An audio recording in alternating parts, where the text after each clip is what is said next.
പല്ലവി മാത്രമേ ഉള്ളൂ, രണ്ട് ലൈനായിട്ട് ഇങ്ങനെ എഴുതിയേക്കാണ്. എനിക്കിതൊന്നും തൃപ്തി വരുന്നില്ല, കമലൊന്നും നോക്കാൻ പറഞ്ഞു. ഞാനിത് നോക്കി, എനിക്കും അത്ര അങ്ങോട്ട് തൃപ്തി വരുന്നില്ല. അപ്പോൾ നോക്കുമ്പോൾ കുറേ കടലാസ് ഇങ്ങനെ ചുരുട്ടിയും നിലത്തൊക്കെ ഇങ്ങനെ ഇട്ടേക്കുക. പെട്ടെന്ന് ഒരു കടലാസ് എടുത്ത് നോക്കിയപ്പോൾ അതിലാണ് വെണ്ണിലാ ചന്ദനക്കിണ്ണം പുന്നമട കായലിൽ വീണേ എന്നൊക്കെ പറഞ്ഞിട്ട് എഴുതി. ഞാൻ പറഞ്ഞു, നല്ല വരികളല്ല തിരുമേനി, നമുക്ക് ഇത് മതിയല്ലോ എന്ന് പറഞ്ഞു. ഇത് മതിയോ എന്ന് പറഞ്ഞിട്ട് തിരുമേനി അതെടുത്ത് അത് രണ്ടാമത് എഴുതി. കൈതപ്പുറം ഇങ്ങനെ പറഞ്ഞു കഴിഞ്ഞപ്പോൾ ഞാനാണ് പറഞ്ഞു, ഈ മഴ എന്ന് പറ്റിയാൽ അത് മീറ്ററിൽ നിൽക്കുമോ എന്ന് ചോദിച്ചു. അപ്പോൾ കവിതപ്പുറം പെട്ടെന്ന് പാടിയിട്ടാണ് മഴ. മമ്മൂക്ക ഈ ടേപ്പ് റെക്കോർഡറിൽ ഈ പാട്ട് ഇട്ടോണ്ടായിരുന്നു. ഇത് നോൺ സിങ്ക് ഉറപ്പാണ്, ഞാനിത് പാടിക്കഴിഞ്ഞിട്ടുണ്ടെങ്കിൽ ഒരിക്കലും നിങ്ങൾക്ക് സിങ്ക് ചെയ്യാൻ പറ്റില്ല. പലപ്പോഴൊക്കെ അന്നൊക്കെ പറഞ്ഞിട്ടുണ്ട് മമ്മൂക്ക പാടി അഭിനയിച്ചാൽ നന്നാവാറില്ല, മോഹൻലാൽ പാടണ അത്രയും നന്നാവില്ല എന്ന്. വേറൊരു പേരുണ്ട്, ശ്രീനി ആദ്യം പറഞ്ഞ പേരാണ് അഴകിയ രാവണൻ. അതെങ്ങനെയുണ്ടെന്ന് ചോദിച്ചു. അപ്പോൾ സിദ്ദീഖ് കൊട്ടരെ ചാടിയുണ്ട്, അത് നല്ല പേരല്ലേ. ഞാൻ ആദ്യം ഒറ്റ പ്രാവശ്യം ഇവരെ കണ്ടിട്ടുള്ളൂ, ആ സ്ത്രീയെ അല്ല വേറൊരു രൂപയായി. ഇവർ പറഞ്ഞതെന്ന് വെച്ച് കഴിഞ്ഞാൽ ഇന്നലെ തന്നെ ഡയറക്ടർ മോഹൻ കണ്ടപ്പോൾ എനിക്ക് മനസ്സിലായി ഞാനിത് മാച്ച് ആവില്ല. എനിക്ക് ശരിക്കും എൻ്റെ കണ്ണൊക്കെ നിറഞ്ഞു.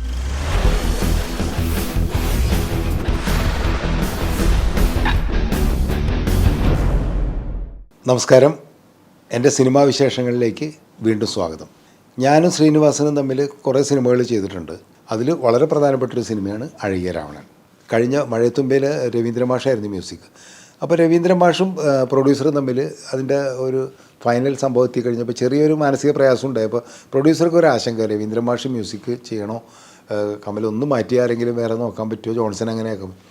അപ്പം ഞാൻ ഇങ്ങനെ മ്യൂസിക്കിൻ്റെ കാര്യം ഇങ്ങനെ പറഞ്ഞപ്പോൾ മമ്മൂക്കയായിട്ട് ഒരു ദിവസം ഇതിൻ്റെ കാര്യങ്ങൾ സംസാരിക്കാൻ വേണ്ടി ചെന്ന് കഴിഞ്ഞപ്പോൾ മമ്മൂക്ക എന്നോട് പറഞ്ഞു, പുതിയൊരാളെ പിടിക്കണമെങ്കിൽ ഞാൻ ഒരാളെ പേര് പറയാം, അയാൾ തെലുങ്കിലൊക്കെ പടം ചെയ്തിട്ടുണ്ട്, തമിഴിൽ ഏതോ പടം ചെയ്തിട്ടുണ്ട്, നല്ല മ്യൂസിക് ഡയറക്ടറാണ്, വിദ്യാസാഗർ എന്നാണ് പേര് എന്ന് പറഞ്ഞു. അപ്പോൾ നമുക്ക് പറഞ്ഞുകൊണ്ട് ഞാൻ പറഞ്ഞു, വിദ്യാസാഗർ, അതെനിക്ക് നന്നായിട്ട് അറിയാമല്ലോ, എൻ്റെ സുഹൃത്തല്ലേ അദ്ദേഹം. കാരണം ഞാൻ ഔസേപ്പച്ചൻ്റെ കൂടെ പടങ്ങൾ ചെയ്യുമ്പോൾ വിദ്യാസാഗർ ഔസേപ്പച്ചൻ്റെ അസിസ്റ്റൻ്റായിട്ട് വർക്ക് ചെയ്തിട്ടുള്ളതാണ്. ഉള്ളടക്കത്തിൽ അതിൻ്റെ റീ റെക്കോർഡിങ്ങിനും സോങ് റെക്കോർഡിങ്ങിനൊക്കെ വിദ്യാസാഗറാണ് ഔസേപ്പച്ചൻ്റെ കൂടെ കണ്ടക്ടറൊക്കെ ആയിട്ടുണ്ടായിരുന്നത്. അതിനു മുമ്പും ഉണ്ണികളെ ഒരു കഥ പറയാൻ കാക്കോത്തിക്കാവിലൊക്കെ തന്നെ വിദ്യാസാഗർ ഇൻസ്ട്രുമെൻറ്റ് വായിക്കാൻ വന്നിട്ടുണ്ട്, വൈബ്രഫോണൊക്കെ വായിക്കാൻ വന്നിട്ടുണ്ട്. എനിക്ക് നല്ല അടുപ്പുള്ള ഒരാളാണ് വിദ്യാസാഗർ എന്ന് പറഞ്ഞു. എന്നാൽ പിന്നെ നമുക്ക് അയാളെ ആലോചിച്ചാലോ എന്ന്.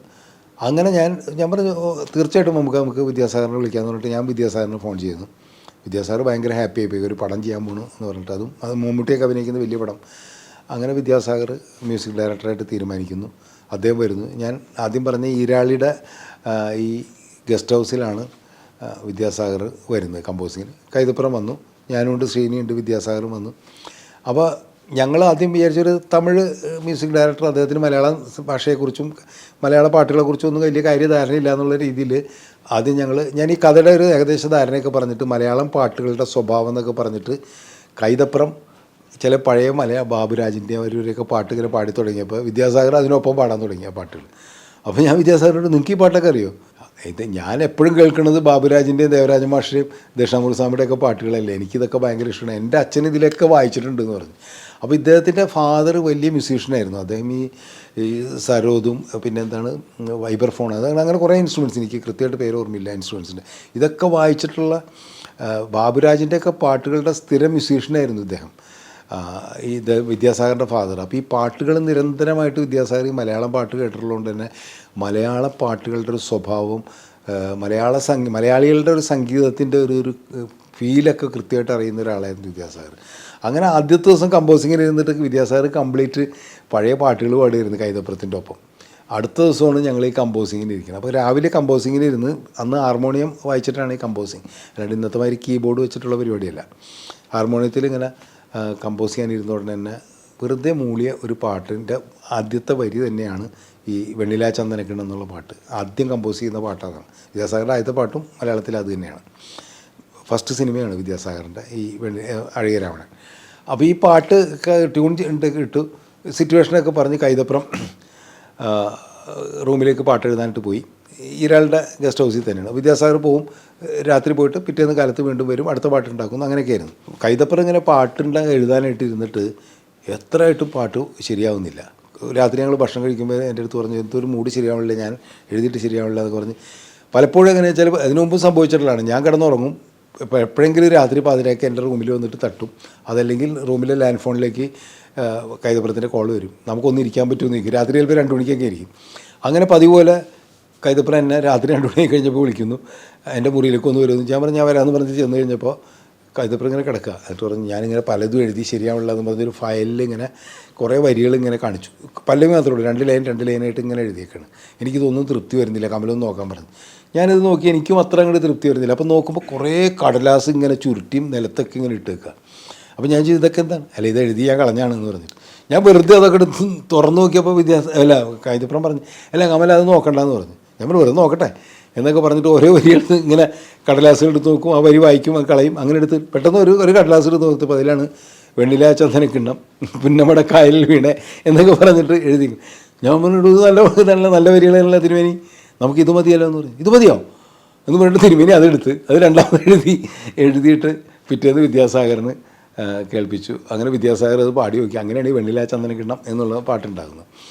അങ്ങനെ അന്ന് കമ്പോസിങ്ങിന് ഇരിക്കുമ്പോൾ വിദ്യാസാഗർ പറഞ്ഞു ഇങ്ങനെ പ്രണയമണി തൂവൽ പൊഴിയും പവിഴമഴ എന്നുള്ള പാട്ടിൻ്റെ സിറ്റുവേഷൻ പറഞ്ഞു കഴിഞ്ഞപ്പോൾ നമുക്കൊരു വാക്കിൽ എല്ലാ വരികളുടെ അവസാനം ഒരു വാക്ക് കിട്ടുകയാണെങ്കിൽ അതേ വാക്ക് തന്നെ റിപ്പീറ്റ് ചെയ്യണമെങ്കിൽ ട്യൂൺ ഭയങ്കര രസമുണ്ടാവും എന്ന് പറഞ്ഞിട്ട് വിദ്യാസാഗർ എന്നിട്ട് ആ വാക്ക് ഒരെണ്ണം കിട്ടണമെന്ന് പറഞ്ഞിട്ട് ഇങ്ങനെ പറഞ്ഞു. അപ്പോൾ പല വാക്കുകൾ ഇങ്ങനെ പറഞ്ഞു. കവിതപ്പുറം ഇങ്ങനെ പറഞ്ഞു കഴിഞ്ഞപ്പോൾ ഞാനാണ് പറഞ്ഞു ഈ മഴ എന്ന് പറ്റിയാൽ അത് മീറ്ററിൽ നിൽക്കുമോ എന്ന് ചോദിച്ചു. അപ്പോൾ കവിതപ്പുറം പെട്ടെന്ന് പാടി മഴ മറ്റേ മഴ എന്ന് പറഞ്ഞിട്ട് ഇങ്ങനെ പറഞ്ഞു. ഓരോ വരിയുടെ നിന്ന് മഴ എന്ന് കവിതപ്പുറം അപ്പം തന്നെ പറഞ്ഞു. അപ്പോൾ വിദ്യാസാഗർ ഉടനെ അത് കൊള്ളാമെന്ന് പറഞ്ഞിട്ട് ഹാർമോണിയം എടുത്തിട്ട് ഈ ട്യൂണിനനുസരിച്ച് മഴ എന്ന് അവസാനം ഇങ്ങനെ പറഞ്ഞ് അവിടെ ഇരുന്നിട്ട് തന്നെ പെട്ടെന്ന് അതാണല്ലോ ഇതിൻ്റെ ഒരു സംഭവം എന്ന് പറയുന്നത്. രസം എന്ന് വെച്ചാൽ അപ്പം തന്നെ വരികൾ ഉണ്ടാവുക എന്നുള്ളതാണ്. ചില സാധനങ്ങൾ അങ്ങനെയാണ്. അവിടെ ഇരുന്നിട്ട് തന്നെ കൈതപ്പുറം വിദ്യാസാഗറിൻ്റെ മുമ്പിൽ വെച്ചിട്ട് തന്നെ വരികൾ എഴുതിയാണ്. അങ്ങനെയാണ് ഈ പ്രണയമണി തൂവൽ എന്നുള്ള പാട്ടുണ്ടാകുന്നത്. ഈ പാട്ടുകളെല്ലാം വലിയ ഹിറ്റായി. നമുക്കെല്ലാവർക്കും അറിയാം, ഇന്നും ആൾക്കാർ പറയുന്നത്. അതിൻ്റെ ഷൂട്ടിംഗ് സമയത്ത് ഉണ്ടായിരുന്ന ഒരു സംഭവം എന്ന് പറഞ്ഞാൽ മമ്മൂക്കയായിട്ട് ബന്ധപ്പെട്ട തന്നെയാണ്. അതായത് വെണ്ണില ചന്ദനക്കിണ്ണം എന്ന് പറയുന്ന പാട്ട് ഷൂട്ട് ചെയ്യാനായിട്ട് ഞങ്ങൾ ഈ കുട്ടനാട്ടിലാണ് ഷൂട്ടിങ്. കുട്ടനാട്ടിൻ്റെ ഇൻറ്റീരിയർ കായലിലേക്ക് ഇങ്ങനെ പോയിട്ട് കായലിൻ്റെ ചില കൈത്തോടുകളും കൈവഴികളൊക്കെ ഉണ്ട്. ഇവിടെയാണ് ഷൂട്ടിങ്. ഇവിടേക്ക് നമ്മുടെ ഇത് കൊണ്ടുപോകാൻ പറ്റില്ല, ജനറേറ്റർ പോവില്ല. അന്ന് ഇന്നത്തെ മാതിരിയുള്ള സാങ്കേതികമായിട്ട് എളുപ്പത്തിൽ ഷൂട്ട് ചെയ്യാൻ പറ്റുന്ന സംഭവങ്ങളൊന്നുമില്ല. അങ്ങനെ ഇത് പോണത് നാഗരയാണ്. അപ്പോൾ നാഗര എന്ന് പറയുന്ന ഇതിൽ സ്പൂളിൽ ഇതിട്ടിട്ടാണ്, എന്നാലേ അത് കറക്റ്റ് സിങ്ക് ആവുള്ളൂ പാടുമ്പോൾ ലിപ്പ് ഉണ്ടെങ്കിൽ. അപ്പോൾ നാഗര ഈ ജനറേറ്റർ ഉണ്ടെങ്കിൽ ആ നാഗരയെ വർക്ക് ചെയ്യാൻ പറ്റുള്ളൂ. അല്ലെങ്കിൽ പിന്നെ പോർട്ടബിൾ ജനറേറ്ററൊക്കെ ഉണ്ട്. ആ പോർട്ടബിൾ ജനറേറ്റർ അവിടെ എന്ന് അന്വേഷിച്ചപ്പോൾ കിട്ടിയില്ല. അപ്പോൾ എന്ത് പറ്റിയെന്ന് വെച്ച് കഴിഞ്ഞിട്ടുണ്ടെങ്കിൽ നാഗരയില്ല, അതിന് പകരം പുതിയ ടേപ്പ് റെക്കോർഡറാണുള്ളത്. അതിൻ്റെ അകത്ത് ബാറ്ററി ഇട്ടിട്ട്. അപ്പോൾ ഞാൻ പറഞ്ഞ് നമുക്കിത് വെച്ച് ഷൂട്ട് ചെയ്യാം, നോൺ സിങ്ക് ആവില്ല, ലിപ്പ് നമുക്ക് കറക്റ്റായിട്ട് പിടിക്കാമെന്ന് പറഞ്ഞിട്ട് ഞാൻ ഷൂട്ടിങ്. മമ്മൂക്ക ഈ ടേപ്പ് റെക്കോർഡറിൽ ഈ പാട്ട് ഇട്ടോണ്ടായിരുന്നു. ഇത് നോൺ സിങ്ക് ആവും ഉറപ്പാണ്, ഞാനിത് പാടിക്കഴിഞ്ഞിട്ടുണ്ടെങ്കിൽ ഒരിക്കലും നിങ്ങൾക്ക് സിങ്ക് ചെയ്യാൻ പറ്റില്ല എന്നൊക്കെ പറഞ്ഞിട്ട് ഭയങ്കരമായിട്ട് ഇത് പറഞ്ഞു എൻ്റെ അടുത്ത്. ഞാൻ പറഞ്ഞു നമുക്ക് ഷൂട്ട് ചെയ്ത് നോക്കാം, നമുക്ക് എന്നിട്ട് ചെയ്ത് നോക്കാമെന്ന് പറഞ്ഞു. അല്ല അത് പിന്നെ റീഷൂട്ട് ചെയ്യേണ്ടി വരും, നിങ്ങൾ പടം മുഴുവൻ റീഷൂട്ട് ചെയ്യണേ. ഞാൻ പറഞ്ഞു കുഴപ്പമില്ല, നമുക്ക് 2-3 ടേക്കായിട്ടൊക്കെ എടുക്കാം, ഏതെങ്കിലും ടേക്ക് ഓക്കെ ആവുമെന്നൊക്കെ പറഞ്ഞിട്ട് കുറേ ടേക്കുകളൊക്കെ എടുത്ത് വെണ്ണില ചന്ദനക്കിണ്ണം എന്നുള്ള പാട്ട് അങ്ങനെ ടേപ്പ് റെക്കോർഡറിൽ വെച്ചിട്ടാണ്. ഇന്നിപ്പോൾ ഉള്ള സാങ്കേതിക രീതിയല്ലല്ലോ അന്ന്. ഇന്നെന്ന് പറഞ്ഞാൽ നമുക്ക് വളരെ എളുപ്പമുള്ള മൊബൈലിൽ വെച്ചിട്ടായാലും നമുക്ക് കറക്റ്റ് സിങ്കിൽ സാധനം കിട്ടും. അന്ന് അങ്ങനെ സിങ്കിൽ കിട്ടില്ല, കാരണം ഫിലിമിലാണ് ഇത് സാധനം ഷൂട്ട് ചെയ്യണത്. അപ്പോൾ ഡിജിറ്റലായിട്ടുള്ള ആ കണക്ഷൻ പോലെ അന്നില്ലല്ലോ. ഇത് അവസാനം ഞാൻ മദ്രാസിൽ പാട്ട് വന്ന് റഷൊക്കെ കൊണ്ടുവന്നിട്ട് സോങ് എഡിറ്റ് ചെയ്ത് കഴിഞ്ഞപ്പോൾ കറക്റ്റ് സിങ്കാണ്, ഒരു പ്രശ്നവുമില്ല. മമ്മൂക്ക നന്നായിട്ട് പാടി. എനിക്ക് തോന്നുന്നത് ഓഡിയൻസ് ശ്രദ്ധിച്ചിട്ടുണ്ടോയെന്ന് അറിയില്ല, മമ്മൂക്ക പാടി അഭിനയിക്കും. പലപ്പോഴൊക്കെ അന്നൊക്കെ പറഞ്ഞിട്ടുണ്ട് മമ്മൂക്ക പാടി അഭിനയിച്ചാൽ നന്നാവാറില്ല, മോഹൻലാൽ പാടണ അത്രയും നന്നാവില്ല എന്ന് പലപ്പോഴും പറയുന്നത്. പക്ഷേ ഈ വെണ്ണില ചന്ദനക്കിണ്ണം എന്നുള്ള പാട്ട് അന്ന് തന്നെ ആൾക്കാർ പടം വന്നപ്പോൾ പറഞ്ഞൊരു കാര്യം എന്ന് വെച്ച് കഴിഞ്ഞാൽ പാട്ട് പാടി മമ്മൂക്ക മനോഹരമായിട്ട് അഭിനയിച്ച ഒരു സംഭവമാണ് ഈ പാട്ട് എന്നുള്ളത് പറഞ്ഞിട്ടുണ്ട്. അപ്പോൾ ഇത് അങ്ങനെ സിങ്ക് ചെയ്ത് നമ്മൾ ഈ പാട്ട് റെഡിയാക്കി കഴിഞ്ഞപ്പോൾ മമ്മൂക്ക ഡബ്ബിങ്ങിന് വന്നു. അപ്പോൾ ഞാൻ പറഞ്ഞു മമ്മൂക്ക പാട്ടൊന്ന് കാണണം. ആദ്യം നോൺ സിങ്ക് ആയിരിക്കും, എനിക്ക് കാണാൻ പറഞ്ഞു. മമ്മൂക്കയുടെ ഒരു സ്വതസിദ്ധമായ രീതിയിൽ പറഞ്ഞു. ഞാൻ പറഞ്ഞത് കണ്ടു നോക്കുമെന്ന് പറഞ്ഞിട്ട് ഞാൻ മമ്മൂക്കാനായിട്ട് കാണിച്ചു കൊടുത്തു. മമ്മൂക്ക കണ്ടിട്ട് എൻ്റെ അടുത്ത് പറഞ്ഞു ഇവിടെ ഇത് എങ്ങനെ സിങ്കാക്കിയിടുമെന്ന് ചോദിച്ചു. തൻ്റെ എഡിറ്ററെ സമ്മതിക്കണ ഒരാളെന്ന് വിളിച്ചെന്നൊക്കെ പറഞ്ഞു. ഞാൻ പറഞ്ഞ് എഡിറ്ററെ കഴിവൊന്നുമില്ല, മമ്മൂക്ക പാടിയില്ല, കറക്റ്റാണ്, നിങ്ങൾ കറക്റ്റായിട്ട് പാടി അതുകൊണ്ട് സിങ്കായി എന്ന് പറഞ്ഞു, ഒരു പ്രശ്നമില്ല എന്ന് പറഞ്ഞു. ആ പുള്ളിക്ക് സന്തോഷമായി. ഇതുപോലെ തന്നെയാണ് അതിൽ മറ്റു പാട്ട്, ഹരിഹരനും ചിത്രയും പാടിയ പാട്ടുണ്ടല്ലോ, ഓതിൽ രൂപ എന്നുള്ള പാട്ടുണ്ടല്ലോ. ആ ഓതിൽ രൂപ എന്നുള്ള പാട്ട് ആ പടം റിലീസ് ചെയ്ത സമയത്ത് അത്ര വലിയ ഹിറ്റായിരുന്നില്ല. ഈ പാട്ടുകളൊക്കെ ആയിരുന്നു ഹിറ്റ്. ഇന്നിപ്പോൾ ആ പാട്ട് ഭയങ്കര കൾട്ടായിട്ട് മാറിയിട്ട് ന്യൂ ജനറേഷനൊക്കെ ഏറ്റവും കൂടുതൽ പറയുന്ന ഒരു പാട്ടിൽ പെട്ടതാണ് ഈ ഹരിഹരൻ്റെയും ചിത്രയുടെയും ഓതിൽ രൂപ എന്നുള്ള പാട്ട്. ആ പാട്ട് ഷൂട്ട് ചെയ്യുമ്പോൾ അത് സിനിമയുടെ അകത്തുള്ളൊരു, ഇപ്പോൾ പ്രണയമണി തൂവൽ പൊഴിയും പോലെ തന്നെ സിനിമയുടെ അകത്തുള്ള ഒരു പാട്ടാണ് ഈ പാട്ട്. അപ്പോൾ അതിന് കറക്റ്റ് സിറ്റുവേഷനൊന്നുമില്ല. അപ്പോൾ ഞാൻ പറഞ്ഞ സിനിമയുടെ അകത്ത് നമുക്ക് എന്തുണ്ടാക്കാം എന്ന് പറഞ്ഞിട്ട് ആ സിനിമയിലെ വില്ലനായിട്ട് നമ്മുടെ സ്ഫടികം ജോർജാണ് അഭിനയിക്കുന്നത്, മധുബാലും മറ്റൊരു പെണ്ണും ആയിട്ടാണ് ആ സിനിമയുടെ അകത്തുള്ള ക്യാരക്ടേഴ്സ് വരുന്നത്. അപ്പോൾ നമ്മൾ ഈ കഥയായിട്ട് കണക്ട് ചെയ്തപ്പോൾ അതിന് മമ്മൂക്കയും ഈ ഭാനുപ്രിയനെ പിടിക്കാൻ വേണ്ടിയിട്ട് ഇയാൾ വില്ലൻ വരുന്നു, ബിജു മേനോൻ്റെ ക്യാരക്ടർ ഭാനുപ്രിയൻ കൊണ്ട് രക്ഷപ്പെടാൻ ശ്രമിക്കുന്നു, ഇയാൾ കുതിരപ്പുറത്ത് വരുന്നതും ഇതൊക്കെയാണ് ഇത്. അപ്പോൾ ഇത് എൻ്റെ മനസ്സിന് മാത്രമേ ഉള്ളൂ കറക്റ്റായിട്ട്. ഇത് ഷൂട്ട് ചെയ്യുന്നത് ഞങ്ങൾ ഈ മദ്രാസിൽ റെഡ് ഹിൽസ് എന്ന് പറഞ്ഞിട്ട് ഈ ജയൻ കോളിളക്കത്തിൽ ഹെലികോപ്റ്റർ ആക്സിഡൻറ്റിൽ മരിച്ച അതൊക്കെ ഷൂട്ട് ചെയ്ത സ്ഥലമാണ് റെഡ് ഹിൽസ്. ആ കാലത്തൊക്കെ ഒരുപാട് സിനിമയിൽ ഇപ്പോൾ ഈ ശങ്കറിൻ്റെയൊക്കെ തമിഴ് പടത്തിലൊക്കെ സ്ഥിരം ഷൂട്ട് ചെയ്യുന്ന ഒരു ലൊക്കേഷൻ റെഡ് ഹിൽസ് എന്ന് പറഞ്ഞിട്ട് അവിടെയാണ് ഇത് സോങ് എടുക്കാനായിട്ട് ചെല്ലുന്നത്. അപ്പോൾ കുതിരയൊക്കെ റെഡിയാക്കി നമുക്ക് രാവിലെ വന്ന് ആ രാജാ പാർട്ടി ഡ്രസ്സൊക്കെ ഇട്ടിട്ട് നമുക്ക് ഈ വേഷമൊക്കെ എന്തിനാണ്? ഞാൻ പറഞ്ഞു നമുക്ക് സിനിമയിലെ ക്യാരക്ടറാണ് അത്, ഈ സ്പടിയൻ ജോർജ് ചെയ്യുന്ന അതേ വേഷം തന്നെയാണ് നമുക്ക് ഉദ്ദേശിച്ചത്. അപ്പോൾ അത് ഈ വെള്ളിയാച്ചന്ദന കിണ്ണത്തിൻ്റെ കഥ പറഞ്ഞ മാതിരി തന്നെയാണ് ഈ പാട്ടും ഷൂട്ട് ചെയ്യുമ്പോൾ നമുക്ക് ഭയങ്കര കൺഫ്യൂഷനായിരുന്നു. ഇത് എന്താണ്, ഇത് എങ്ങനെയാണ് ഉദ്ദേശിക്കുന്നത് എന്നൊക്കെ ഉള്ളൊരു കൺഫ്യൂഷൻ ഉണ്ടായിരുന്നു. പലപ്പോഴും സംഭവിക്കുന്നത് വെച്ച് കഴിഞ്ഞാൽ പാട്ട് ചിത്രീകരിക്കുമ്പോഴേ എൻ്റെയൊക്കെ ഒരു രീതി അനുസരിച്ച് ഞാൻ പാട്ട് ഷൂട്ട് ചെയ്ത് തുടങ്ങിയതിന് ശേഷമാണ് ഇതിന് കൃത്യമായൊരു സ്ക്രിപ്റ്റ് ഉണ്ടായി വരിക. എനിക്ക് തന്നെ അറിയില്ല ഇത് എങ്ങനെയാണ് പലപ്പോഴും ഷൂട്ട് ചെയ്യേണ്ടതെന്നുള്ള പാട്ട്. നമ്മൾ പാട്ട് ഒരുപാട് തവണ കാണും, കേൾക്കും, കേട്ട് ഇങ്ങനെ ലൊക്കേഷനിലേക്ക് എത്തുമ്പോഴായിരിക്കും ഇത് ഇങ്ങനെ തുടങ്ങാം, പാട്ട് ഇങ്ങനെ ഷൂട്ട് ചെയ്ത് തുടങ്ങാമെന്ന് പറഞ്ഞിട്ട് ഷൂട്ട് ചെയ്ത് വരുമ്പോഴാണ് അതിനൊരു സ്റ്റോറി ഉണ്ടായി വരുന്നത്. അങ്ങനെ ഒരു സ്റ്റോറി ലൈൻ ഉണ്ടായിട്ടാണ് ഈ ദിൽരുബ എന്നുള്ള പാട്ട് ചിത്രീകരിച്ചത്. അത് പിന്നെ കണ്ടു കഴിഞ്ഞപ്പോൾ നമുക്ക് അത് നല്ല ഹാപ്പിയായി. അപ്പോൾ പാട്ടുകൾ കൊണ്ട് ശ്രദ്ധിക്കപ്പെട്ടൊരു സിനിമയാണ് അഴകിയരാവണൻ എന്നുള്ളതും കൂടി ഒരു പ്രത്യേകതയാണ്. പ്രത്യേകിച്ച് വിദ്യാസാഗറിനും കൈതപ്രത്തിനും സുജാതയ്ക്ക് ഈ പ്രണയമണി തൂവൽ പൊഴിമഴ എന്നുള്ള പാട്ടിന് സുജാതയ്ക്ക് ബെസ്റ്റ് സിംഗർക്കുള്ള സ്റ്റേറ്റ് അവാർഡ്, വിദ്യാസാഗറിൻ്റെ ആദ്യത്തെ പടത്തിൽ തന്നെ വിദ്യാസാഗറിൻ്റെ ബെസ്റ്റ് മ്യൂസിക് ഡയറക്ടർക്കുള്ള സ്റ്റേറ്റ് അവാർഡ്, കൈതപ്രത്തിൻ്റെ ലിറിക്സിന് കൈതപ്രത്തിന് അവാർഡ്, അങ്ങനെ കുറേ മ്യൂസിക് സൈഡിന് അവാർഡ് കിട്ടിയിട്ടുള്ള ഒരു സിനിമ കൂടിയാണ് അഴകിയരാവണൻ എന്നുള്ളത്. അഴകിയരാവണൻ എന്നുള്ള പേരിട്ടപ്പോൾ തന്നെ ഒരു കൺഫ്യൂഷൻ ഉണ്ടായിരുന്നു. കാരണം ഈ രാവണൻ എന്നുള്ള പേര് ഹീറോയിനെ ഇടുമ്പോൾ അന്നത്തെ കാലത്തൊക്കെ അത് വേണോ, അങ്ങനത്തെ പേര് വേണോ എന്നൊക്കെ ഉള്ളൊരു ചർച്ച കുറേ ഉണ്ട്. ആദ്യം ഞങ്ങളുടെ മനസ്സിലുണ്ടായിരുന്ന പേര് അഴകിയരാവണൻ. അങ്ങനെ പല പേരുകളും ആലോചിച്ചിരുന്നു. മായപ്പൊന്മ എന്നുള്ള പേരൊക്കെ പലരും പറഞ്ഞിട്ട് നമ്മൾ അങ്ങനെയും ആദ്യം തീരുമാനിച്ച് അത് അന്ന് നാനയിലേക്ക് അടിച്ചു വരികയും ചെയ്തു. അങ്ങനെ ഷൂട്ടിംഗ് ലൊക്കേഷനിൽ ഞങ്ങൾ ഷൂട്ട് ചെയ്തുകൊണ്ടിരിക്കുമ്പോൾ ആദ്യം മായപ്പൊന്മ എന്നൊക്കെ ഇങ്ങനെ പേര് പറഞ്ഞുകൊണ്ടിരിക്കുമ്പോഴാണ് സിദ്ദിഖ് ലാൽ ലൊക്കേഷനിൽ വന്നു മമ്മൂക്കാനെ കാണാൻ വേണ്ടിയിട്ട്. ഹിറ്റ്ലർ എന്ന് പറഞ്ഞ പടം കഴിഞ്ഞിട്ട് സിദ്ദിഖ് ചെയ്യാൻ വേണ്ടിയിട്ട് അതിൻ്റെ കഥ പറയാനോ അങ്ങനെ എന്തോ കാര്യത്തിന് വേണ്ടിയിട്ട് വന്ന് അങ്ങനെ ലൊക്കേഷനിൽ വെച്ച് മമ്മൂക്കയായിട്ട് സംസാരിച്ചുകൊണ്ടിരിക്കുമ്പോൾ സിദ്ദിഖിൻ്റെ അടുത്ത് വെച്ച് പേരിട്ടോ പടത്തിന്. ഞാൻ പറഞ്ഞ പേരിട്ടില്ല, ഇങ്ങനെ ഭയങ്കര കൺഫ്യൂഷനായിട്ട് നിൽക്കുകയാണ്. അപ്പോൾ ക്യാരക്ടറുടെ കാര്യമൊക്കെ ഇങ്ങനെ ഈ നമ്മൾ ഷൂട്ട് ചെയ്ത പടത്തിൻ്റെ ക്യാരക്ടറുടെ കാര്യം ഇങ്ങനെ പറഞ്ഞപ്പോൾ മായപ്പൊന്മാൻ എന്ന് പറഞ്ഞ പേര് ഇങ്ങനെ ഇതുണ്ട്. അപ്പോൾ അത് ഞങ്ങൾക്കും ഒരു ഇമ്പ്രസ് ചെയ്യാനുള്ള എന്നൊക്കെ പറഞ്ഞു കഴിഞ്ഞപ്പോൾ വേറൊരു പേരുണ്ട്, ശ്രീനി ആദ്യം പറഞ്ഞ പേരാണ് അഴകിയരാവണൻ, അതെങ്ങനെയുണ്ടെന്ന് ചോദിച്ചു. അപ്പോൾ സിദ്ദിഖ് ഉടനെ ചാടിയുണ്ട്, അത് നല്ല പേരല്ലേ, അത് പെട്ടെന്ന് ക്യാച്ച് ചെയ്യുന്നു. മമ്മൂക്കയും കൂടി ആകുമ്പോൾ അഴകിയരാവണമെന്നൊക്കെ കേൾക്കുമ്പോൾ തന്നെ ആൾക്കാർക്ക് ഭയങ്കര കൗതുകം ഉണ്ടാവുമെന്ന് പറഞ്ഞു. അപ്പോൾ മമ്മൂക്ക എൻ്റെ മുഖത്തേക്കിനെ നോക്കി. അപ്പോൾ ഞാൻ സിദ്ദിഖിൻ്റെ മുഖത്ത് നോക്കിയിട്ട് പറഞ്ഞു. അപ്പോൾ ഞാൻ സിദ്ദിഖ് ഒന്ന് നേരിട്ട് മമ്മൂക്കോട് പറഞ്ഞെന്ന് പറഞ്ഞു. അങ്ങനെ മമ്മൂക്കോട് പറഞ്ഞു മമ്മൂക്കത് നല്ല പേരാണ്. അവിടെ വെച്ച് ഞങ്ങൾ തീരുമാനിക്കണം അഴകിയരാവണനാണ് പേരെന്നുള്ളത്. അപ്പോൾ അതിനൊരു കാരണം സിദ്ദിഖ് ലാൽ കൂടിയാണെന്ന് ഞാൻ പറയണം ആ പേര് ഉണ്ടാവാനായിട്ട് കാരണം. ഇങ്ങനെ കുറേ ഓർമ്മകളുണ്ട്. നമ്മളൊരു സിനിമയുടെ സെറ്റിൽ അത് ഓരോ ഘട്ടത്തിൽ ഇങ്ങനെ രൂപപ്പെട്ടു വരുന്ന പല കാര്യങ്ങളുമാണല്ലോ ഈ സിനിമയിൽ പല ഇതായിട്ട് വരുന്നത്. അതുപോലെ പ്രധാനപ്പെട്ടൊരു കാര്യം കൂടിയും അതിൽ പറയാനുള്ളതെന്ന് വെച്ച് കഴിഞ്ഞാൽ ഭാനുപ്രിയ ആ സിനിമയിലേക്ക് വന്നൊരു കാര്യമാണ്. അതും പറയേണ്ട ഒരു കാര്യമാണ്. ആക്ച്വലി ആദ്യം ഈ ഭാനുപ്രിയ ചെയ്ത ക്യാരക്ടറിന് ഭാനുപ്രിയനല്ല ഉദ്ദേശിച്ചിരുന്നത്. മമ്മൂക്ക തന്നെ സജസ്റ്റ് ചെയ്തിട്ട് കന്നഡയിലെ അന്നത്തെ വലിയൊരു നായിക ഉണ്ടായിരുന്നു, മാലശ്രീ എന്നാണ് അവരുടെ പേര്. തെലുങ്കിലും അഭിനയിച്ചിട്ടുണ്ട്. കന്നഡയിലെ ഒരു വലിയ സൂപ്പർ സ്റ്റാർ എന്ന് പറയുന്ന ഒരു ലേഡി സൂപ്പർ സ്റ്റാർ ആയിരുന്നു അവർ, ഈ മാലശ്രീ. ഈ ചിന്നത്തമ്പി എന്ന് പറഞ്ഞിട്ട് അന്ന് വലിയ ഹിറ്റായ പ്രഭുവൊക്കെ അഭിനയിച്ചൊരു പടമുണ്ടല്ലോ, ഈ ഖുഷ്ബുവിൻ്റെ ആദ്യ നായികയായിട്ട് വരുന്ന സിനിമ. ഖുഷ്ബു അഭിനയിച്ച ക്യാരക്ടർ കന്നഡയിൽ അവർ ചെയ്തിട്ട് ആ പടം ഭയങ്കര ഹിറ്റായിരുന്നു കന്നഡയിൽ. അങ്ങനെ വലിയ നടിയാണ്. പിന്നെ ഈ പോലീസ് വേഷങ്ങളൊക്കെ സ്ഥിരം ചെയ്യുന്നത്. അപ്പോൾ ഇവർ അഭിനയിച്ച ചില സിനിമകളൊക്കെ ഞാൻ കണ്ടിട്ടുണ്ട്. മമ്മൂക്ക ഇവരുടെ കൂടെ ഏതോ ഒരു സിനിമയിൽ ഒരുമിച്ച് അഭിനയിച്ച് മമ്മൂക്ക ഈ സ്ത്രീ നന്നായിരിക്കും, നല്ല ആക്ട്രസ്സാണെന്നൊക്കെ പറഞ്ഞിട്ട് ഇവരെയാണ് നമ്മൾ ആദ്യം തീരുമാനിച്ചത്. പക്ഷേ ആദ്യം അവരോടൊക്കെ സംസാരിച്ചതിന് പോയതിന് ശേഷം ഷൂട്ടിംഗ് പിന്നെ 1.5 മാസം ഉണ്ടായിരുന്നു. എനിക്കെന്തോ അവരെ കണ്ട് സംസാരിച്ചപ്പോൾ തന്നെ എനിക്ക് അവർ മതിയോ എന്നുള്ളൊരു തോന്നലുണ്ടായിരുന്നു. പക്ഷേ എന്നാലും അവർക്കൊരു ഫേമസ് ആയിട്ടുള്ളൊരു നടി എന്നുള്ള രീതിയിൽ നമ്മൾ തീരുമാനിക്കുകയും ചെയ്തു. ഈ ഷൂട്ടിംഗ് തുടങ്ങി 2 ദിവസം കഴിഞ്ഞിട്ടാണ് ഇവർ വരേണ്ടത്. അപ്പോൾ ആദ്യത്തെ 1-2 ദിവസം ശ്രീനിവാസൻ്റെയും കൊച്ചിൻ ഹനീഫയുടെയൊക്കെ സീനുകളാണ് എടുക്കുന്നത്. അപ്പോൾ ഇവരോട് എല്ലാ കാര്യങ്ങളും പറഞ്ഞ് ഇവർ പ്രൊഡ്യൂസറെ വിളിച്ചിട്ട് അവർ അഡ്വാൻസൊക്കെ കൊടുത്ത് പ്രൊഡ്യൂസർ വിളിച്ചിട്ട് പറഞ്ഞു, എന്നെ അടുത്ത് ഡയറക്ടർ കണ്ടിട്ടുണ്ടോ, അന്ന് വന്ന് കണ്ടിട്ട് ഇപ്പോൾ അത് 2 മാസമായി, എനിക്ക് കുറച്ച് വണ്ണം കൂടിയിട്ടുണ്ടെന്നൊരു സംശയമുണ്ട്, അതൊന്ന് ഡയറക്ടറെ അടുത്ത് പറഞ്ഞേക്കെന്ന് പറഞ്ഞു. പ്രൊഡ്യൂസർ അത് മറന്നുപോയി പറയാനായിട്ട്. കാരണം പ്രൊഡ്യൂസർ അതിൻ്റെ ഷൂട്ടിംഗ് തുടങ്ങുന്നതിൻ്റെ തിരക്കിൻ്റെ ഇടയിൽ എന്തോ പറയാൻ വിട്ടുപോയി. അത് പിന്നെ റെസ്പോണ്ട് ചെയ്തില്ല. ഞാൻ ഒന്നും പറയാത്തതുകൊണ്ട് തന്നെ അവരും പിന്നെ അതിനെക്കുറിച്ചൊന്നും ബോധേഡായില്ല.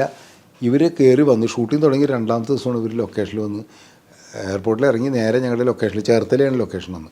ലൊക്കേഷനിലേക്ക് വന്നു കഴിയുമ്പോൾ ഇവർ വരുന്നു, നായികരെ കാണാൻ വേണ്ടിയിട്ട് എല്ലാവരും ഇങ്ങനെ കാത്തു നിൽക്കുന്നുണ്ട്. ഇവർ വന്ന് ഇറങ്ങി, ഞാനും ശ്രീനി ഇരിക്കുന്നു, മമ്മൂക്കയുടെ ഏതോ ഷോട്ടിന് ഞങ്ങൾ സെറ്റപ്പ് ചെയ്തുകൊണ്ടിരിക്കുന്ന സമയത്ത് ഇവർ നടന്നിങ്ങനെ വരികയാണ്. അപ്പം ഞങ്ങൾ വിചാരിക്കുന്നത് നായികയുടെ അമ്മയാണെന്നാണ്, കാരണം അതുപോലെ തടിയുണ്ട് അവർക്ക്. അങ്ങനെ തടി ഞങ്ങളാരും പ്രതീക്ഷിക്കുന്നില്ല. ഇവർ വന്നിട്ട് ഓടി വന്നിട്ട് മമ്മൂക്കാനും കണ്ട് വണക്കം സാർ, ഡയറക്ടർ സാർ വണക്കം എന്നൊക്കെ പറഞ്ഞിട്ട് ഞങ്ങളുടെ അടുത്ത് ഞാനിങ്ങനെ പരിഗണിക്കും. കാരണം ഞാൻ ആദ്യം ഒറ്റ പ്രാവശ്യം ഇവരെ കണ്ടിട്ടുള്ളൂ ഈ നമ്മൾ ഇവരെ തീരുമാനിക്കുന്ന സമയത്ത്. ആ സ്ത്രീയേ അല്ല, വേറെ രൂപമായി. അപ്പം ഞാനിങ്ങനെ അന്തം വിട്ടിങ്ങനെ നോക്കി നിൽക്കുമ്പോൾ ഇവരെ എന്നാ സാർ എന്നൊക്കെ പറഞ്ഞിട്ട് ഞാൻ പറഞ്ഞു ഒന്നുമില്ല എന്നൊക്കെ പറഞ്ഞിട്ട് ഒരു ഷോട്ട് എടുത്തിട്ട് ഓക്കെ നിങ്ങൾ ഉക്കാരം എന്നൊക്കെ പറഞ്ഞ് ഞാൻ അവിടെ ഇരിക്കാൻ പറഞ്ഞു. ഷോട്ട് എടുക്കുന്ന സമയത്ത് മമ്മൂക്കോട് ഞാൻ പറഞ്ഞു, മമ്മൂക്ക് ഇത് എന്താ പറ്റി? എനിക്കറിയില്ല. മമ്മൂക്കയും പറഞ്ഞു ഇതെന്താണ് ഇങ്ങനത്തെ. അപ്പോൾ സംഭവം എന്താണെന്ന് വെച്ച് കഴിഞ്ഞാൽ ഇവർക്ക് ഇതിൻ്റെ ഇടയിൽ ഈ സംഭവം കഴിഞ്ഞിട്ട് ഇവർക്ക് ഒരു ആക്സിഡൻറ്റ് ഉണ്ടായി. ഈ ആക്സിഡൻറ്റ് എന്തോ ട്രീറ്റ്മെൻറ്റിൻ്റെ ഭാഗമായിട്ട് ഇവർ എന്തോ മരുന്ന് കഴിക്കുക എന്തോ ചെയ്തിട്ട് ഭയങ്കരമായിട്ട് വണ്ണം വെച്ചതാണ്. അതാണ് ഇവർ പ്രൊഡ്യൂസറോട് ഫോണിൽ പറഞ്ഞത്, എന്നെ കണ്ടിട്ടുണ്ടോ ഞാനിപ്പോൾ ഭയങ്കരമായിട്ട് വണ്ണം വെച്ചിട്ടുണ്ടെന്ന് പറഞ്ഞതാണ്. അപ്പോൾ അത് പ്രശ്നമില്ല എന്നാണ് ഞാനും ഡയറക്ടറും പ്രൊഡ്യൂസറും ഒക്കെ വിചാരിച്ചിട്ടായിരിക്കും എന്നുള്ള ഞാൻ വരാൻ പറഞ്ഞതെന്നുള്ള ധാരണയാണ് ഇവർക്കുണ്ടായിരുന്നത്. പക്ഷെ ഞാനിത് കണ്ടിട്ടുമില്ല, ഇവർ ഈ മാറ്റം നമ്മൾ കണ്ടിട്ടില്ല. ഒരാളിങ്ങനെ പെട്ടെന്ന് രൂപം മാറും എന്നുള്ളത് നമുക്കറിയില്ല. ഭയങ്കര ടെൻഷനായിപ്പോയി ഞങ്ങൾക്ക് 3 പേർക്കും. എന്ത് പറയണമെന്നറിയാം. പ്രൊഡ്യൂസറെ വിളിച്ചിട്ട് നമുക്ക് കുറേ വഴക്കും പറഞ്ഞു. ഞാൻ പറഞ്ഞ് മാധവനേരം എന്ത് പണിയാണ് കാണിക്കും, നിങ്ങളങ്ങനെ ഇല്ല, ഞാൻ കണ്ടിട്ടില്ലല്ലോ, ഞാൻ നിങ്ങൾ കണ്ടപ്പോൾ തന്നെ കണ്ടുള്ളൂ, ഇവർ ഫോണിൽ കൂടി വന്നപ്പോൾ എനിക്ക് എങ്ങനെയാണെന്നൊക്കെ പറഞ്ഞ് അദ്ദേഹം പലതും പറഞ്ഞു. അവസാനം എന്താണെന്ന് വെച്ച് കഴിഞ്ഞാൽ ഇവർക്ക് കുറച്ച് കഴിഞ്ഞപ്പോൾ കാര്യം മനസ്സിലായി. ഇവരെ ഞങ്ങൾ ഇരിക്കാൻ പറഞ്ഞ് അവരുടെ ഒരു ഷോട്ട് വൈകുന്നേരം കഴിഞ്ഞപ്പോൾ ഒരു കുറച്ച് സ്റ്റില്ലെടുക്കണമെന്ന് പറഞ്ഞ് ഇവർക്ക് കോസ്റ്റ്യൂമൊക്കെ ഇട്ട് കൊടുത്ത് സ്റ്റില്ലെടുത്തിട്ട് ഇവരുടെ റൂമിൽ നാളെ ഷൂട്ടിംഗ് ഉള്ളൂ എന്ന് പറഞ്ഞിട്ട് ഇവരോട് പറഞ്ഞയച്ചു. അപ്പം ഞാൻ വൈകുന്നേരം ശ്രീനോട് പറഞ്ഞു, ശ്രീനി ഇവരെ വെച്ചിട്ട് ഈ പ്രണയമണി തൂവൽ എന്നുള്ള പാട്ടൊക്കെ എങ്ങനെ ഷൂട്ട് ചെയ്യും? ഇവർ നല്ല ആക്ട്രസ് ആയിരിക്കും, നന്നായിട്ട് അഭിനയിക്കുകയായിരിക്കും, പക്ഷേ ഈ പാട്ടും ഈ ക്യാരക്ടറും നമ്മുടെ മനസ്സിലുള്ള ഇവരല്ല, ഇതെങ്ങനെ അവതരിപ്പിക്കും എന്നുള്ളതാണ്. രാത്രി ചെന്ന് ഞങ്ങൾ മമ്മൂക്കാട് റൂമിൽ കൊച്ചിൻ ഹനീഫയൊക്കെ ഉണ്ട് സംസാരിക്കും. മമ്മൂക്കി ആകെ ടെൻഷനായി, ഇത് എങ്ങനെ ഇപ്പോൾ അവരെ ഒഴിവാക്കും എന്നൊക്കെ പറഞ്ഞു. അവസാനം കൊച്ചിൻ ഹനീഫ് പറഞ്ഞ് ഇവരെ മാറ്റണം, അതാദ്യം നമ്മൾ തീരുമാനിക്കുക. എന്നിട്ട് ഞാൻ പറഞ്ഞു ഹനീഫ്ക്ക് പറയുമോ? ഹനീഫ് പറഞ്ഞു എനിക്ക് അവരെ പരിചയമില്ല, ഞാനെന്ന് പറഞ്ഞു. അവസാനം പ്രൊഡക്ഷൻ കൺട്രോളർ സച്ചിദാനന്ദൻ എന്ന് പറഞ്ഞിട്ട് അദ്ദേഹം വരുന്ന അതിൻ്റെ പ്രൊഡക്ഷൻ കൺട്രോളർ, അദ്ദേഹത്തോട് പറഞ്ഞ് ഒന്ന് അവരോട് പോയി പറയും ഇങ്ങനെ സംഭവം, ഇവർക്ക് ക്യാരക്ടർ മാച്ച് ആവില്ല എന്നുകൊണ്ട്, അതുകൊണ്ട് കുറച്ച് ദിവസം കഴിഞ്ഞ് തടി കുറച്ചിട്ട് വേണമെങ്കിൽ നമുക്ക് ആലോചിക്കാം, അതുകൊണ്ട് നിങ്ങൾ തിരിച്ചു പോയിട്ട് നമുക്ക് വേറെ ഷെഡ്യൂൾ വേണമെങ്കിൽ ആക്കാം, എന്നാലും കുഴപ്പമില്ല. അങ്ങനെ ഒരു ധാരണയിലാണ് ചെന്ന് സച്ചിദാനന്ദൻ റൂമിൽ ചെന്ന് ഇവരോട് സംസാരിച്ചു തുടങ്ങിയപ്പോൾ തന്നെ ഇവർ പറഞ്ഞതെന്ന് വെച്ച് കഴിഞ്ഞാൽ ഇന്നലെ തന്നെ ഡയറക്ടർ മുഖം കണ്ടപ്പോൾ എനിക്ക് മനസ്സിലായി ഞാനിത് മാച്ചാവില്ല, എനിക്ക് തടിയുണ്ടെന്നുള്ളത് ഡയറക്ടർ മുഖത്ത് നിന്ന് തന്നെ എനിക്ക് മനസ്സിലായി. ഞാൻ കുറേ സിനിമയിൽ അഭിനയിച്ചിട്ടുള്ള ആളല്ലേ, എനിക്ക് മനസ്സിലായി. പെട്ടെന്ന് എനിക്ക് തടി കുറക്കാൻ പറ്റില്ല, എനിക്ക് ഡയറക്ടറോടൊന്ന് സംസാരിക്കാൻ പറ്റുമെന്ന് ചോദിച്ചു. സച്ചി വന്ന് എൻ്റെ അടുത്ത് പറഞ്ഞ് ഞാൻ ഇവരുടെ മുറിയിൽ ചെന്നു. ഇവർ എന്നോട് പറഞ്ഞു ഞാൻ പ്രൊഡ്യൂസറെ അടുത്ത് പറഞ്ഞിരുന്നതാണ് എനിക്കിങ്ങനെ തടി കൂടിയിട്ടുണ്ട്.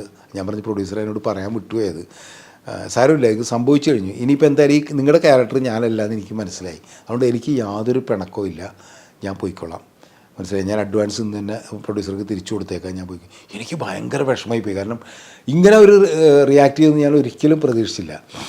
അവർ പറഞ്ഞതെന്ന് വെച്ച് കഴിഞ്ഞാൽ എനിക്ക് മനസ്സിലാവും, ഞാനൊരു 150 സിനിമകളിലും അഭിനയിച്ചിട്ടുണ്ട് നായികയായിട്ട്, പല ഭാഷകളിലായിട്ട്. അപ്പോൾ ഒരു ഡയറക്ടറുടെ പ്രശ്നം എനിക്ക് മനസ്സിലാവും, ഒരു സെറ്റിലെ പ്രശ്നം എനിക്ക് മനസ്സിലാവും. റോങ് ആയിട്ടുള്ളൊരു കാസ്റ്റിംഗ് ഒരിക്കലും ഒരു സിനിമയിൽ പാടില്ല. അതുകൊണ്ട് നിങ്ങൾ ആരെ വേണമെങ്കിലും കാസ്റ്റ് ചെയ്തോളൂ, എനിക്ക് യാതൊരു പിണക്കവും ഇല്ല, നമ്മൾ ഹാപ്പി ആയിട്ട് പോയാൽ മതി. എനിക്ക് ഒറ്റ ആഗ്രഹം മാത്രമേ ഉള്ളൂ, നിങ്ങളെല്ലാവരും കൂടി ചേർന്നൊരു സ്റ്റില്ലെടുക്കണം, അത് മാത്രമേ എനിക്ക് ആഗ്രഹം. എനിക്ക് ശരിക്കും എൻ്റെ കണ്ണൊക്കെ നിറഞ്ഞു പോയി. കാരണം ഇങ്ങനൊരു ആർട്ടിസ്റ്റ് പറയുന്നത്, മറ്റ് സാധാരണ ആർട്ടിസ്റ്റ് ചൂടാവും ചിലപ്പോൾ ഡയറക്ടറെ അടുത്ത്, അല്ലെങ്കിൽ പ്രൊഡ്യൂസറെ അടുത്ത് ചൂടാവും, ഭയങ്കരമായിട്ട് ഷൗട്ട് ചെയ്യാമല്ലോ പ്രൊഡ്യൂസറെ അടുത്ത്, കാരണം പ്രൊഡ്യൂസറെ ഏറ്റവും കൂടിയല്ലേ. പക്ഷെ അങ്ങനെ പറയുകയും ഞാൻ അപ്പം തന്നെ ചെന്ന് മമ്മൂക്കോട് പറഞ്ഞു ഇങ്ങനെ സംഭവം, പിന്നെ എന്താ നമുക്ക് സ്റ്റില്ലെടുക്കാമെന്ന് പറഞ്ഞിട്ട് ഇവർ റെഡിയായിട്ട് വന്ന് മമ്മൂക്കാട് റൂമിൽ ഞങ്ങളെല്ലാവരും കൂടി സ്റ്റില്ലെടുത്ത് എല്ലാവരോടും യാത്ര പറഞ്ഞു. ഭയങ്കര വിഷമം തോന്നി, ഇവരെ അഭിനയിക്കാതെ പോയൊരു ആർട്ടിസ്റ്റിനെ യാത്ര അയക്കാൻ പോകുമ്പോൾ ഒരു വിഷമം എന്ന് പറയണത്. അപ്പോൾ അവർ പോണ നേരത്തെ എന്നോട് ഇറങ്ങണ നേരത്തെ എൻ്റെ അടുത്ത് വെച്ചാൽ ആരെയാണ് നിങ്ങൾ കാസ്റ്റ് ചെയ്യാൻ പോകണമെന്നുണ്ട്. ഞാൻ പറഞ്ഞു എനിക്കറിയില്ല അപ്പോൾ ഞാൻ അവരോട് തുറന്നു പറഞ്ഞു. ആക്ച്വലി ഞാനിതിനെ ആദ്യം ആലോചിച്ചിരുന്നത് ഭാനുപ്രിയയായിരുന്നു. പിന്നെ ഭാനുപ്രിയ അത് വേറൊരു ഇതാണ്, ഞാനിപ്പോൾ ഒരു റിവീൽ ചെയ്യാൻ പറ്റാത്ത ഒരു കാരണം കൊണ്ട് അവരെ വേണ്ടാന്ന് നമ്മൾ വിചാരിച്ചിരുന്നു. അന്ന് ഭാനുപ്രിയയുടെ ഡേറ്റും പറഞ്ഞിട്ടുണ്ടായിരുന്നാണ്. അപ്പോൾ ഇവരെന്നോട് പറയണേ Bhanupriya is best, she's A very good dancer, very good actress എന്ന് ഇവർ തന്നെ പറയും. അപ്പോൾ ഒന്ന് ആലോചിക്കുക ഇവരുടെ ഒരു ഇവർ ഓക്കെ. അതും പറഞ്ഞിട്ട് ഇവരെന്നോട് ഒരു കാര്യം കൂടി പറഞ്ഞ്, സിനിമ ഇടുമ്പോൾ എന്നെ ഒന്ന് വിളിക്കണം, ഞാൻ ചെന്നൈയിലുണ്ടെങ്കിൽ എനിക്ക് ഈ സിനിമ ഒന്ന് കാണണമെന്ന് ആഗ്രഹമുണ്ടെന്ന് പറഞ്ഞു. ഓക്കെ എന്ന് പറഞ്ഞിട്ട് ഇവർ പോയി. അപ്പോൾ തന്നെ നമുക്കൊക്കെ പക്ഷേ ഭാനുപ്രിയന് എന്തോ ഒരു അത്ര താല്പര്യക്കുറവുണ്ടായിരുന്നു. പക്ഷേ ഞാൻ പറഞ്ഞു ഇനി വേറെ ഒന്നും ആലോചിച്ചിട്ട് കാര്യമില്ല, ഞാനിന്ന് ഭാനുപ്രിയ വിളിക്കാൻ പോകുന്നു പറഞ്ഞാൽ ഞാൻ അപ്പോൾ തന്നെ ഭാനുപ്രിയ വിളിക്കുന്നു. അപ്പോൾ ഇത് ഇങ്ങനെ ബാലശ്രീ വന്നു പോയതൊന്നും അവർ അറിഞ്ഞിട്ടില്ല.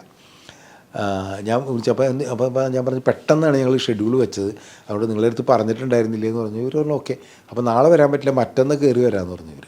അപ്പോൾ തന്നെ ടിക്കറ്റ് എടുത്ത് ഭാനുപ്രിയ വരുന്നു, ഭാനുപ്രിയ റോൾ അഭിനയിക്കുന്നു. പിന്നീട് നമുക്ക് ഈ ചരിത്രമാണ് നമുക്കറിയാലോ അവരഭിനയിച്ചുകൊണ്ട്.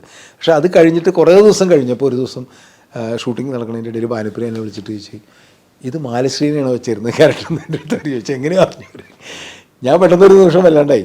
ഞാൻ പറഞ്ഞു അതെ, പക്ഷേ അവരിങ്ങനെ പെട്ടെന്ന് തടി കൂടിപ്പോയപ്പോൾ ശരിയാണ്, ഇപ്പോൾ അവർ ഭയങ്കര വളരെ കാഷ്വലായിട്ട് ഭയങ്കര വണ്ണം വെച്ചല്ലോ, അവർ ഈ ക്യാരക്ടറിന് പറ്റൂലായിരുന്നല്ലോ എന്ന് അവരും പറഞ്ഞു. അങ്ങനെയാണ് ഭാനുപ്രിയ വരുന്നത്. അപ്പോൾ ഞാൻ പലപ്പോഴും ആലോചിക്കാവുന്ന ഒരു കാര്യമാണ്, നമ്മളൊരു ആർട്ടിസ്റ്റിനെ ഒരു സിനിമയിൽ അഭിനയിപ്പിക്കാനായിട്ട് വിളിച്ചിട്ട് ആ ആർട്ടിസ്റ്റിനെ മാറ്റിയിട്ട് വേറൊരു ആർട്ടിസ്റ്റിന് ഇടേണ്ടി വരുന്നൊരവസ്ഥ എന്ന് പറയണത് ഒരു ഡയറക്ടറെ സംബന്ധിച്ചോളം വലിയ വിഷമം ഉണ്ടാക്കുന്ന ഒരു കാര്യമാണ്. അല്ലാതെ അതിൻ്റെ അകത്ത് ഏതാൾക്ക് ഫീൽ ചെയ്താലും ഇപ്പോൾ പലപ്പോഴും നമുക്കറിയാം, ഈ അടുത്ത കാലത്ത് തന്നെ ഒരു സംഭവം ഉണ്ടായി, ഞാൻ പേരൊന്നും പറയുന്നില്ല. ഒരു ആക്ടർ പറഞ്ഞു ആ ഡയറക്ടറെ തന്നെ മാറ്റി, വല്ലാത്ത വേദന ആ ആക്ടർക്കും ഉണ്ടായിരുന്നു. അത് ശരിയാണ്, ഡയറക്ടർക്കും ഒരു ഡയറക്ടറുടെ ഡയലമയും കൂടി ഉണ്ട്, അല്ലാണ്ട് ഒരു മനഃപൂർവ്വം ഒരാളെ മാറ്റുമല്ലോ. നമുക്കും ചിലപ്പോഴൊക്കെ മാറ്റേണ്ടി വന്നിട്ടുണ്ട് ആർട്ടിസ്റ്റിനെ. അത് ഒരു വേദന തന്നെയാണ്. ഞാൻ എന്നിട്ട് ചെന്നൈയിൽ ഈ പടം റെഡിയായി കഴിഞ്ഞപ്പോൾ, പടം ലാബിൽ റെഡിയായി കഴിഞ്ഞപ്പോൾ ഞാൻ ആദ്യം മാലശ്രീയൻ നമ്പർ എടുത്ത് വിളിച്ചു കഴിഞ്ഞപ്പോൾ അവരന്ന് നാട്ടിലില്ല, അവർ ബോംബെയിൽ എവിടെ കണ്ട് ഏതൊരു പടത്തിൻ്റെ ഷൂട്ടിങ്ങിലാണ്.